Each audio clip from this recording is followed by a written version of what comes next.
misalnya di batch yang lalu ini kan, itu salah satu yang masuk dari dalam 12 orang, itu ada yang kuliah di Berkeley. Oh, oke. Itu bukan lagi luar Pulau Jawa ya? Ada yang kuliah di Berkeley dan dia penasaran ini kan. Ya udah waktu itu kita, kamu kan di Berkeley ngapain sudah kuliah di Berkeley kayak gini kan. Oh enggak, saya pengen cari pengalaman yang berbeda kayak gini kan.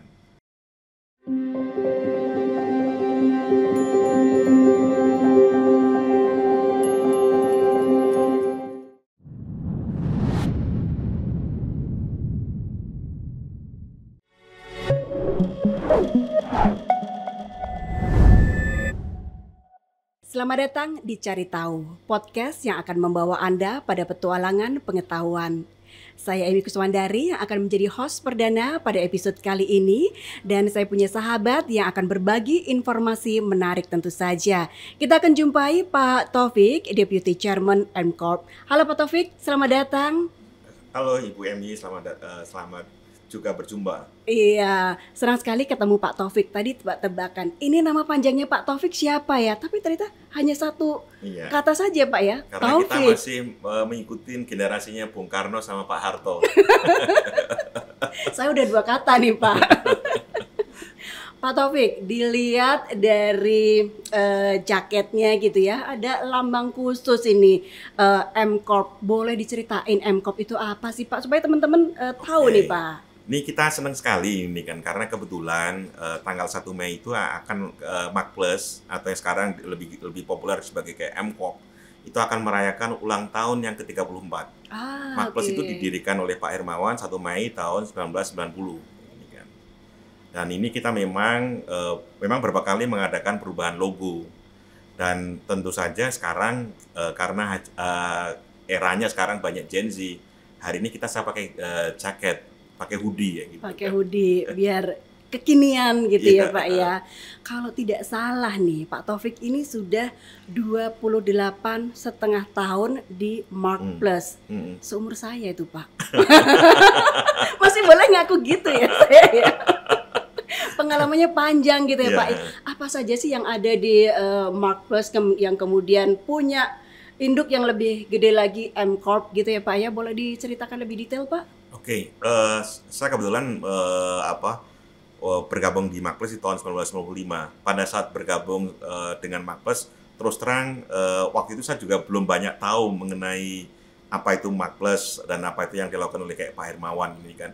Memang waktu itu Pak Hermawan pada tahun 1995 itu mulai menarik perhatian banyak orang ini kan, karena merintis edukasi marketing di Indonesia. Edukasi marketing ya, oke. Saya kebetulan sebelumnya bekerja di tempat lain, termasuk di Lembaga Manajemen UI ini kan, dari tahun 1991 sebagai kayak part-timer ya ini kan. Kemudian jadi kayak permanen, terus sempat dulu bekerja di tempatnya Pak Sahrir. Beliau waktu itu adalah salah satu analis saham yang populer di tahun 1990 kayak gitu. Nah, suatu hari saya bertemu dengan Pak Hermawan ya ini kan. Wah, ini kok orangnya menarik ini, lain dari yang lain ya ini kan. Karena nggak banyak orang yang waktu itu adalah membahas mengenai aspek marketing dari sebuah perusahaan ini kan.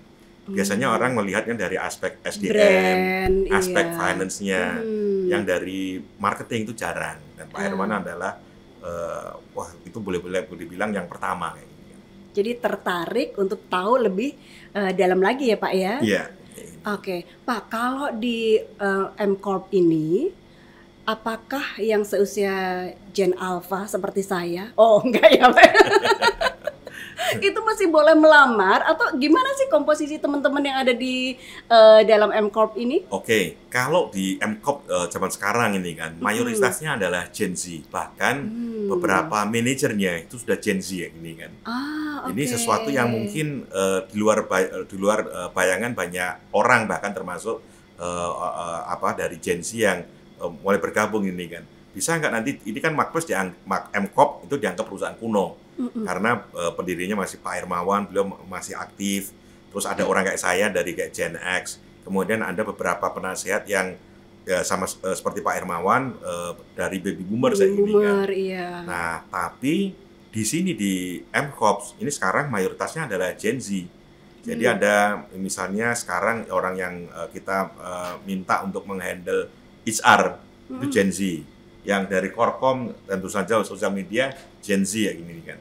Tapi kita beberapa analis beberapa ini adalah Gen Z ya ini kan.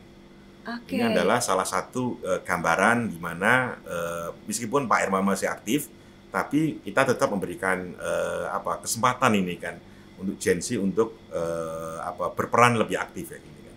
Tapi pasti ya dari baby boomer kemudian ke Gen Z ini pasti ada pergulatan yang luar biasa Pak, sampai pada akhirnya memutuskan oke, kita sangat terbuka dengan teman-teman Gen Z bahkan untuk mengisi posisi-posisi strategis yang ada di perusahaan. Boleh diceritakan nih Pak, pergulatannya seperti apa nih, atau mulus-mulus saja terjadi di M-Corp ini? Gini, jadi M-Corp itu kan adalah yang kita anggap sebagai kayak flagshipnya itu adalah di consulting kayak gini kan. Consulting itu biasanya orang pasti melihat orang dari yang berpengalaman kayak gini kan. Jadi orang yang mungkin melihat seberapa banyak orang yang gray hair gitu kan. Gray hair itu biasanya dianggap orang punya pengalaman, punya pengetahuan yang sudah teruji lah kayak gini kan. Nah, sementara kalau kita nanti bicara consulting kok Gen Z, biasanya orang penasaran loh ini pengalamannya gimana, seperti gitu apa ya. kan. Tapi ini yang sekarang kita sampaikan kayak gini kan. Kita sekarang memasuki era transformasi digital kayak gini kan.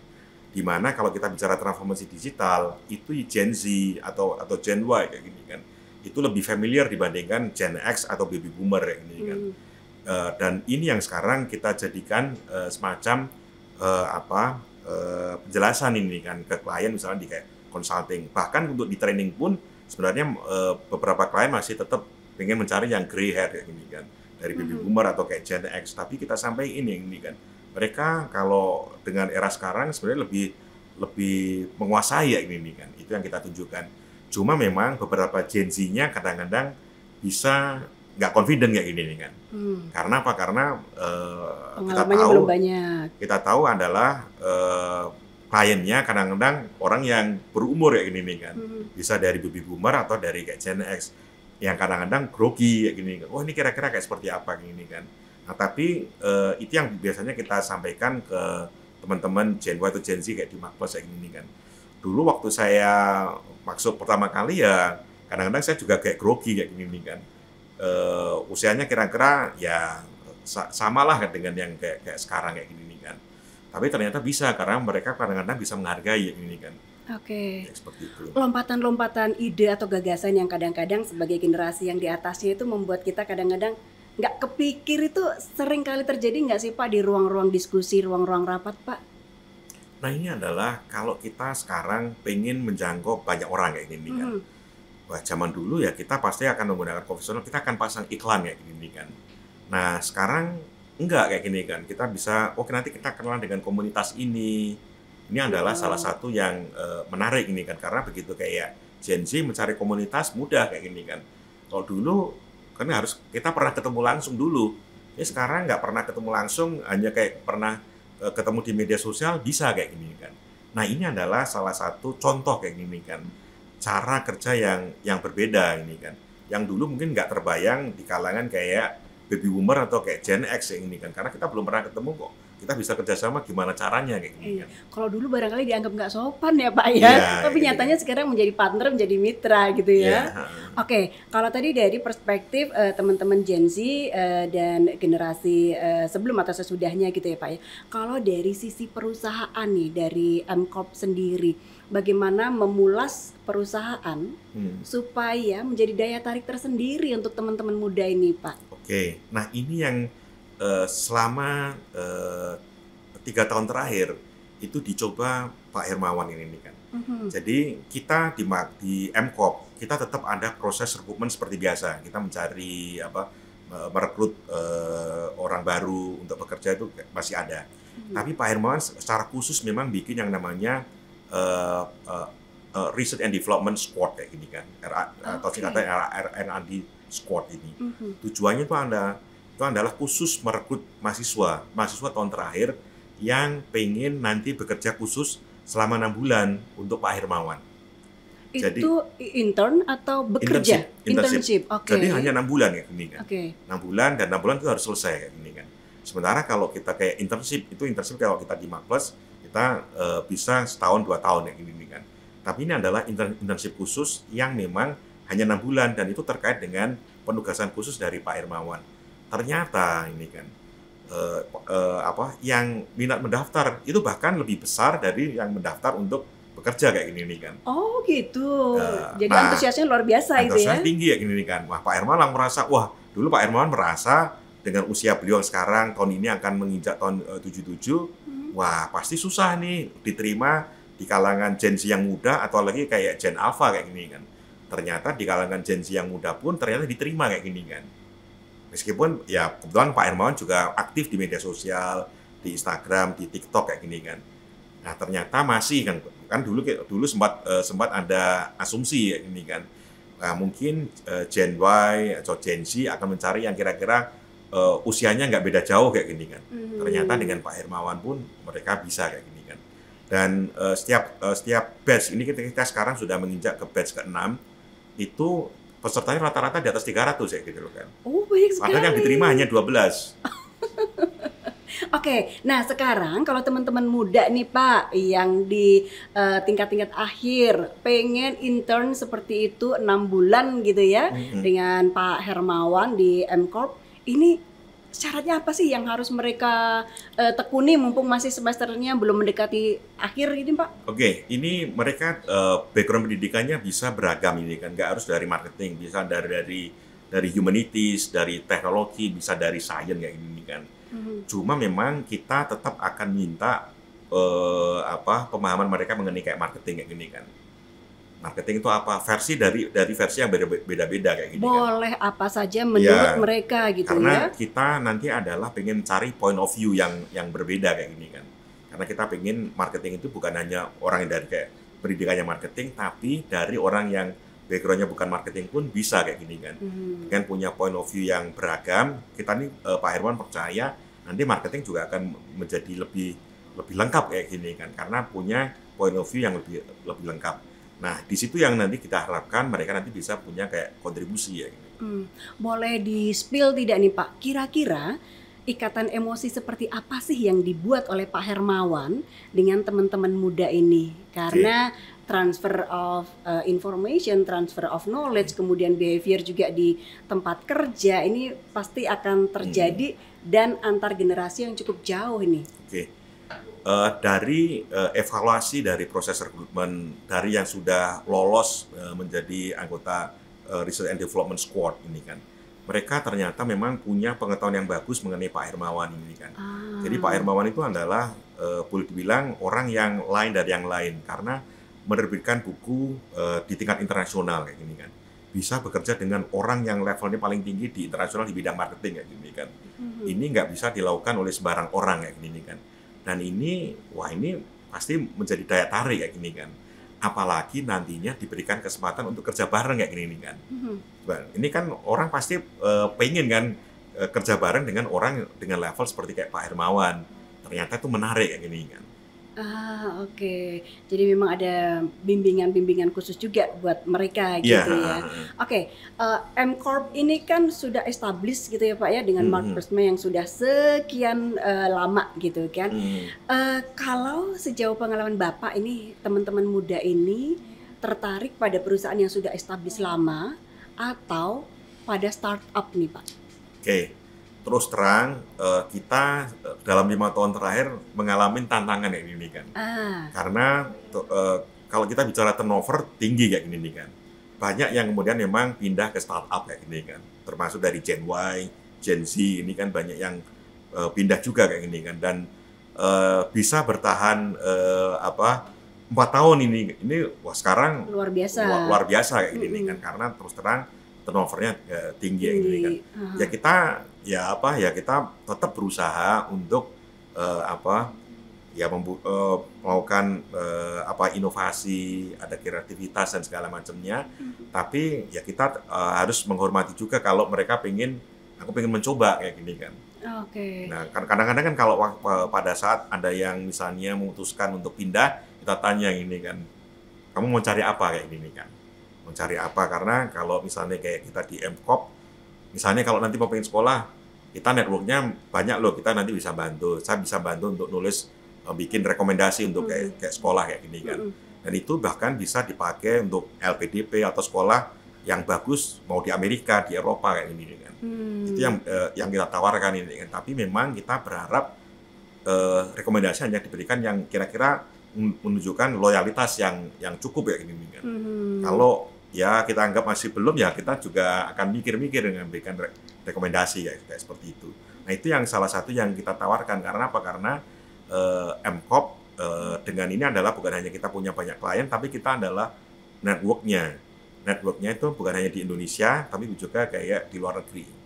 Baik, nah tadi teman-teman muda kita punya banyak informasi ya mengenai bagaimana memasuki dunia kerja terutama di MCorp, dan juga banyak hal kita bisa dapat dari perbincangan ini. Nah Pak Taufik, kalau orang tadi tawaran dari MCorp seperti itu sebagai perusahaan yang sudah established gitu ya.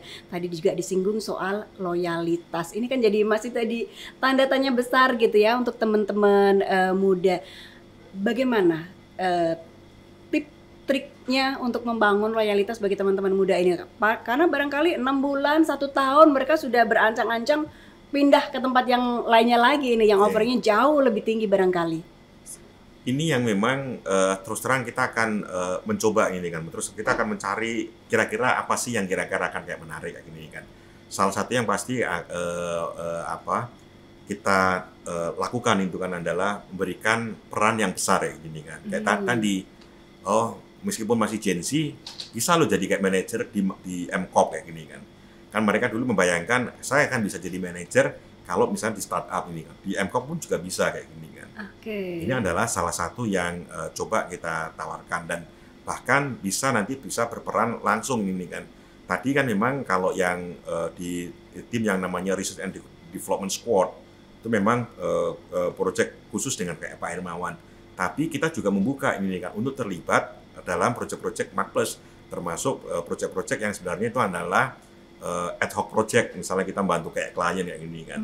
Dan ini banyak Gen Z yang terus terang tertarik karena apa? Karena mereka punya kesempatan misalnya berinteraksi dengan direksi dari perusahaan besar ya ini kan. Sesuatu yang mungkin nggak akan terbayangkan ini kan. Bahkan kalau dia di startup kayak gini kan. Kalau buat Pak Taufik pribadi nih, kerja dengan generasi yang seumuran dan dengan generasi yang beberapa generasi di bawah Pak Taufik nih, lebih nyaman mana nih saat ini Pak Taufik? Saya kita kan kerja ini kadang-kadang kalau kami namanya di professional service firm, di consulting research, kita ini kan terus terang kerjanya itu deadline-nya kan ditentukan oleh kayak klien kayak gini kan. Kita berharap kerjanya bisa cepat ini kan, dan ini kan dengan kami di MARC+ punya banyak Gen Y dan Gen Z, harapannya itu adalah mereka bisa kayak cepat ini kan. Sementara kalau dari generasi yang lebih tua, ya mungkin sudah punya keluarga, punya anak, yang mungkin nggak akan bisa secepat dengan yang Gen Y dan Gen Z, karena apalagi kan kayak Gen Z, sebagian besar mereka mungkin belum menikah. Kalaupun menikah, mungkin belum punya anak kayak gini kan. Jadi ya waktunya masih fleksibel waktunya gitu masih ya. fleksibel kayak gitu kan. Pak, balik lagi ke 6 bulan tadi nih. Kalau teman-teman lulus dari 6 bulan tadi, kira-kira akan mendapatkan experience seperti apa nih, Pak? Karena jarang banget nih bisa berguru langsung gitu kan? Ya, ini sebenarnya akan lebih bagus itu dari yang lulus ini kan. Karena kalau dari saya mungkin dianggap kayak iklan ya ini kan. Tapi ini yang sekarang kita bisa saya tanya dari yang misalnya udah lulus ya ini kan. Wah, saya punya kesempatan ini bekerja langsung dengan kayak Pak Hermawan ini kan. Karena itu pasti nilainya akan jadi berbeda ini kan. Kalau misalnya ini kan nanti mau dipakai untuk misalnya pengen daftar sekolah ngambil S2 misalnya atau S3 kayak gini kan. Bisa dapat rekomendasi. Bisa dapat, wah itu orang-orang pasti akan langsung ini punya keunikan kayak gini kan. Ini adalah salah satu yang sebenarnya adalah nilai tambah yang lain dari yang lain kayak gini kan. Apalagi kalau terlibat dalam beberapa pekerjaan khusus dari Pak Hermawan, misalnya bisa terlibat dalam untuk menulis buku kayak gini kan. Karena ada Gen Z yang sekarang dilibatkan ini nih kan. Untuk menulis buku yang serius gitu ya? Mau jadi anggota tim kayak gini kan. Bukan menulis, jadi anggota tim kan. Mungkin koordinator atau apa gini kan. Ngumpulin bahan segala macam kayak gini kan. Jadi nilai jualnya juga pasti akan bagus gitu ya, begitu lulus dari yang 6 bulan tadi ya. Oke, kesempatannya apakah hanya untuk teman-teman di Pulau Jawa atau juga bisa di seluruh Indonesia untuk mengajukan aplikasi? Misalnya di batch yang lalu ini kan, itu salah satu yang masuk jadi dalam 12 orang itu ada yang kuliah di Berkeley. Oh oke. Itu bukan lagi luar Pulau Jawa ya. Ada yang kuliah di Berkeley dan dia penasaran gini kan. Ya udah waktu itu kita kamu kan di Berkeley ngapain sudah kuliah di Berkeley kayak gini kan. Oh enggak, saya pengen cari pengalaman yang berbeda kayak gini kan. Kemudian dia ngambil undergrad-nya di economics dan dia memang pengen belajar kayak di marketing. Terus ada yang saya lupa nih ada background-nya apa, tapi dia memang pengen ngambil S2 nanti dia di California juga, saya lupa perguruan tingginya, tapi pengen ngambil S2 nanti di East Coast nih. Dari yang dulu kuliahnya di West Coast, pengen pindah di East Coast di Amerika, dan dia sekarang udah masuk di NYU kayak gini kan. Jadi luar biasa gitu ya, dari teman-teman dengan beragam latar belakang, kemudian bisa bekerja sama gitu ya. Yang monumental dari project itu apa Pak yang sudah dibuat oleh teman-teman dari 5 batch kalau tidak salah ya? Setiap batch itu kadang-kadang terbitin buku, ada terbitin penelitian kayak gini kan, penelitian yang khusus kayak gini kan. Selama beberapa bulan gitu akhirnya menghasilkan sesuatu harus bisa menghasilkan sesuatu. Jadi harus ada project gitu ya? Iya. Nah project itu ada bentuk buku khusus untuk Pak Hermawan kayak gini kan. Yang dibikin oleh dari tim squad tersebut bersama Pak Hermawan ya. Kalau dari Amerika, dari beberapa universitas di luar tertarik dengan program ini, berarti dalam benak mereka tertanam brand yang luar biasa tentang Mark Plus, tentang M-Corp, tentang Pak Hermawan sendiri gitu ya. Nah, ini kan perusahaan yang sudah established lama gitu ya. Kalau teman-teman yang perusahaannya masih baru nih Pak, gimana sih biar bisa punya brand yang setrust itu sehingga tidak ada lagi batasan wilayah orang kemudian mau bekerja sama atau bahkan menjadi kliennya? Nah ini memang nggak mudah ini ya kan, kalau kita namanya membangun brand itu kan pasti butuh waktu kayak gini kan. Kebetulan sebenarnya kita dulu tuh banyak berinteraksi dengan beberapa perusahaan startup kayak gini kan. Yang dulu di tahun 2009 ya mungkin kayak Gojek waktu itu ya struggling kayak gini kan. Pernah dulu datang ke kantor dan segala macam yang ini kan. Dalam suatu masa mereka seperti wah ini kira-kira seperti apa kayak gini kan. Tapi ternyata kalau nanti mereka tuh bisa meyakinkan mereka punya yang di Markplus ilmunya itu adalah mereka punya diferensiasi ya ini kan. Diferensiasi terus memang positioningnya clear ya. Nanti lama-lama brandnya akan jadi. Dan itu akan bisa kalau nanti bisa menjaga itu akan bisa dipercaya. Jadi kalau dari kami di M-Corp dan itu memang salah satu konsumen terkenal, selama nanti bisa punya position yang clear, punya diferensiasi yang solid, brandnya akan jadi kayak gini kan. Nah, cuma memang akan butuh waktu cepat atau lama kayak gini. Itu saja sih sebenarnya yang jadi tantangan. Sejauh pengalaman Bapak yang 28,5 tahun, yang seumur saya tadi Pak, kesalahan branding seperti apa sih yang sering kali dihadapi oleh perusahaan-perusahaan yang moncer tapi kemudian juga bisa hancur dengan seringkali karena tidak punya diferensiasi yang solid kayak gitu kan. Jadi mereka asal mencoba mau positioningkan tapi tidak didukung dengan diferensiasi. Akhirnya ya rapuh kayak gitu loh kan. Mereka mungkin bisa menggenjot iklan segala macam, tapi kalau diferensiasinya nggak solid akan rapuh kayak gitu. Gimana supaya kita mempunyai diferensiasi yang kemudian bisa memperkuat positioning kita nih Pak, karena itu prinsip ya, dasar sekali ya. Nah ini yang kadang-kadang kita memang selalu mengingatkan yang ini kan, calon klien maupun kayak klien kayak kami kayak gini kan. waktu kita mengkomunikasikan diri ini kan, kita ini bukan asal memilih yang kita suka atau yang kita senangi kayak ini kan, tapi kita harus mendasarkan pada diferensiasinya kayak ini kan. Nah ini yang seringkali dilupakan ini kan, kadang-kadang menjelaskan enggak, saya pengen seperti ini, saya pengen ditampilkan seperti ini, tapi ternyata tidak didukung dengan diferensiasi ya gitu kan. Itu akhirnya membuat brandnya nggak terbentuk dengan bagus gitu kan. Pak Taufik, punya trik tidak atau punya tips tidak supaya teman-teman milenial ini juga betah berusaha bekerja di perusahaan manapun ini, entah di M Corp atau di perusahaan lain nih Pak? Wah, saya terus terang penasaran ini nih kan. Saya punya anak Gen Z, punya keponakan Gen Z. Saya juga kadang-kadang masih yang misalnya dalam rumah pun kadang-kadang kita juga bingung ini masih kan, menerawang ya, masih menerawang kayak seperti itu, maunya kira-kira seperti apa kayak gini kan.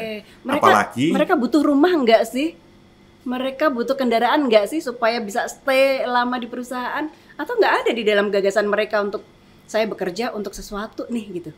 Nah ini memang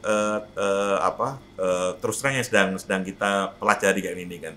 Kan kalau kita sekarang bicara Gen Z ini kan sekarang yang paling tua kan usianya 28 tahun ini kan. Karena kan Gen Z itu orang dari kelahiran tahun 96 sampai tahun 2010 kayak gini kan. Nah, ya saya terus terang pelajari ini kan, mau di rumah, mau di tempat misalnya keponakan-keponakan saya ini kan. Ini kira-kira itu apa ini kan.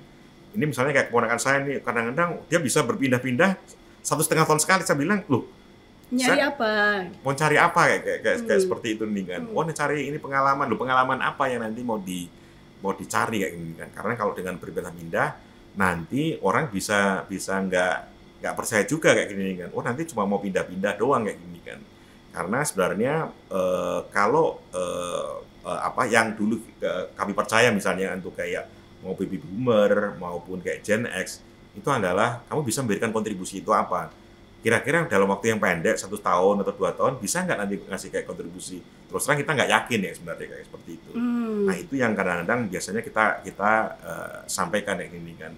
Karena pada suatu masa ini kan, orang pasti akan melihat, kamu kira-kira akan punya kontribusi itu apa, atau kamu hanya untuk cari-cari pengalaman kayak gini kan.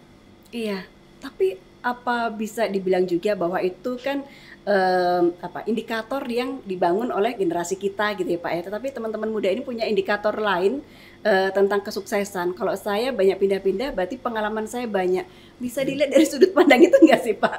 Sebenarnya kenapa saya memilih ini kan kerja sebenarnya dari tahun 91 pun waktu saya masih di Lembaga Manajemen UI itu adalah konsultan sebenarnya. 5+ juga konsultan ini kan. Dan konsultan itu adalah kita berinteraksi dengan perusahaan dari berbagai macam industri ini kan. Kita bertemu dengan beberapa level ini kan. Jadi pengalaman ini adalah kita bisa di satu perusahaan tapi kita punya pengalaman dengan macam-macam industri.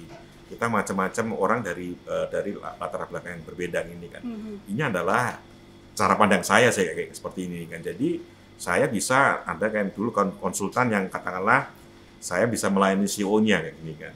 Tapi saya juga orang yang biasa kayak gini kan. Itu bisa level yang mungkin manajer atau apa kayak gini kan. Itu adalah pengalaman, termasuk kita punya klien menteri, klien gubernur atau apa jabat. Ya kita ada pengalaman. Jadi ini kalau kita bicara pengalaman ya sebenarnya bisa macam-macam jalannya kayak gini kan. Bukan asal kayak pindah-pindah kayak gini kan. Oke. Kalau saya boleh bertanya, apa yang paling menyenangkan buat Pak Taufik ketika bekerja sama dengan Gen Z? Sebenarnya itu adalah kecepatan ya ini kan. Kecepatan sama inisiatif? Inisiatif inisiatif karena gini, ini kan kalau kita kita di consulting atau riset yang ini kan, terus terang memang kita harus ada paham mengenai kayak metodologi pengalaman dan segala macamnya ini kan. Karena nanti kalau terlalu inisiatif mungkin kliennya bisa bisa nggak yakin ini kan. Ini pernah berhasil atau enggak kayak gini kan. Nah, tapi salah satu yang memang menarik itu adalah kecepatan, sama mungkin itu adalah kalau dalam era sekarang ini kan aspek visual itu penting kayak gini kan. Dan mereka punya macam-macam ini ya, keberanian gitu ya. Bagaimana menampilkan misalnya dalam dokumen secara visual itu menarik kayak gini kan. Karena memang mereka lebih paham teknisnya kayak gini kan. Apalagi sekarang kita ada beberapa AI product yang memang mendukung untuk membuat visual dokumen, visual produk itu lebih mudah kayak gini kan. Kalau hal yang sebaliknya, yang kira-kira aduh enggak banget deh kerjasama dengan teman-teman Gen Z ini, apa ini handicapnya? Ini memang salah satu tantangan kayak Gen Z ini adalah mungkin nggak banyak yang sekarang itu adalah salah satu PR-nya yang sering kita amati itu adalah harus banyak membaca kayak gini kan. Harus banyak membaca, jadi catatan. Nah ini sekarang kita paham nih dengan tantangannya kayak gini kan. Karena apa? Karena Gen Z yang sekarang ini adalah punya banyak distraksi. Distraksinya itu apa?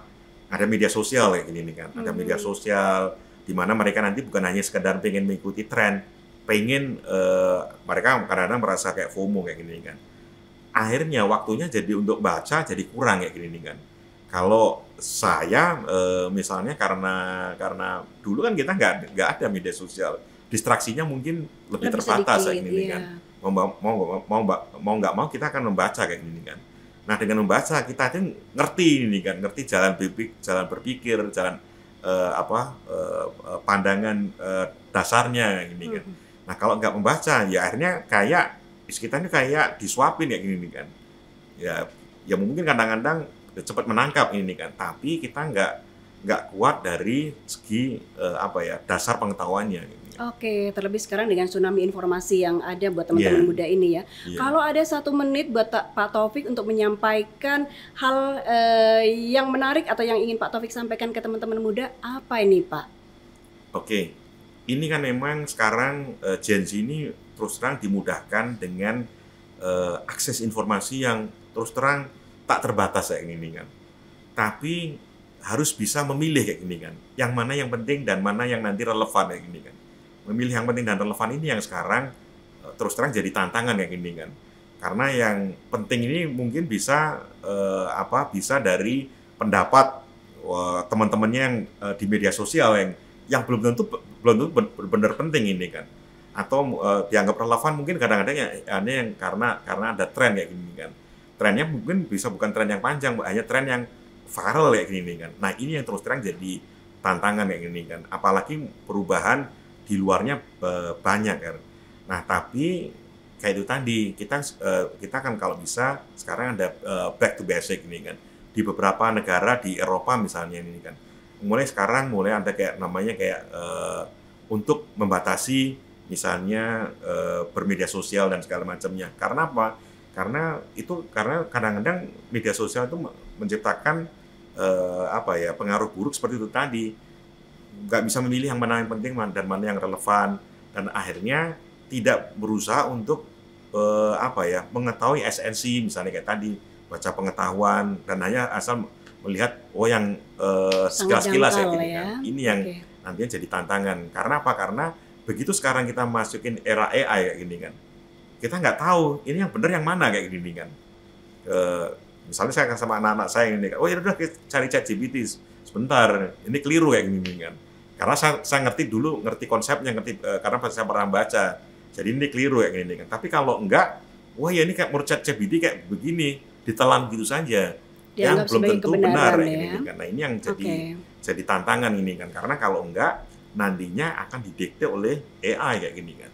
Ini yang jadi tantangan ini kan. Tapi kalau kita banyak baca, kita ngerti sendiri sebelumnya, akhirnya kita bisa membandingkan ini antara misalnya yang dilakukan oleh ChatGPT atau model generatif AI produk yang lain, kita bisa lebih enak lah gitu kan.